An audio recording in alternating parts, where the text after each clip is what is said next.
Jeb Bush, the former Florida governor, potential 2016 candidate, and W's younger brother, ruffled some feathers in the GOP last week when he made the highly controversial claim that coming to America to provide for one's family is an act of love.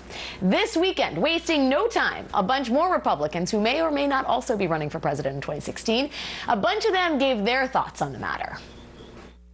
If it were me, what I would have said is people who seek the American dream are not bad people. However, if they came into this country illegally. But here's what I have finished it up with. They're not bad people. However, we can't invite the whole world.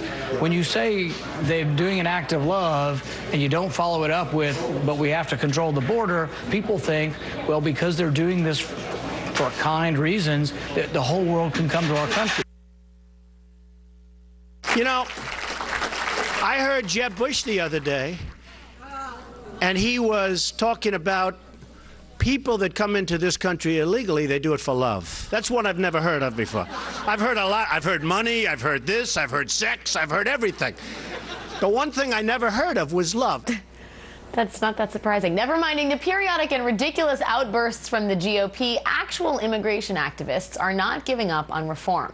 Fast for Families, the coalition that led a month-long fast on the Mall in the fall, ended a nationwide bus tour on Wednesday in Washington, D.C., one aimed at putting pressure on members of Congress to finally actually take action. Alexandra Pelosi traveled with the group last week. So for the past 6 weeks, we've been touring the country. We've had 2 buses that have visited over 75 congressional districts, 32 different states, to urge them to move on immigration reform. We need a vote, and we need a vote now. We live in a democracy.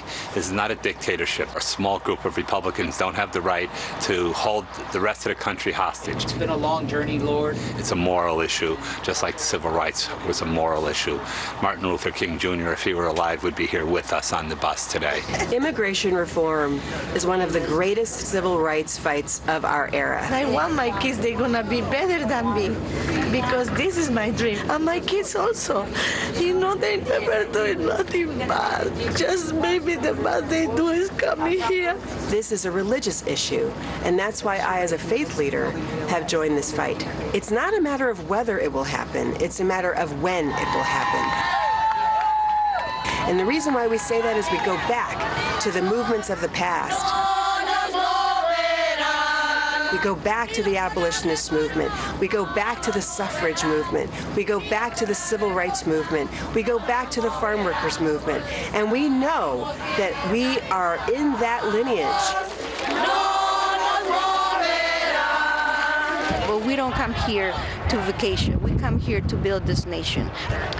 For some people, the American dream is becoming a nightmare because their families is being torn apart. This is not a game. We're talking about real lives. We're talking about real people. We're talking about real families, because each and every one of us have a family. I think it's time that many families just like mine stop living in the shadows. I think it's time that Congress should pass a vote. We just want to live freely like any other family here. Every day that goes by, more people will die, more families will be separated, and we're not the kind of America that just lets people die needlessly or tears families apart. We need a vote. We need it now.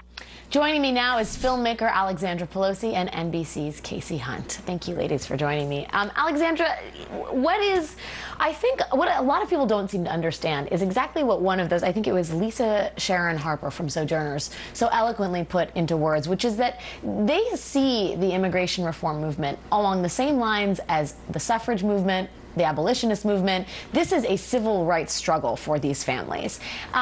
How angry are they at this moment, given the frustrated process in Washington, D.C.? They are very angry. I think most people that watch cable news don't really realize how angry America is right now.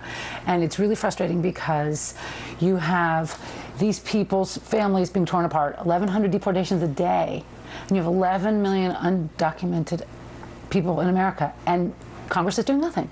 And the point is, every time you see a poll about Congress, the poll numbers are, everyone hates Congress, right? We know that. There's few things you can hate more than Congress. Well, Washington is very unpopular. This is why Washington. This is why.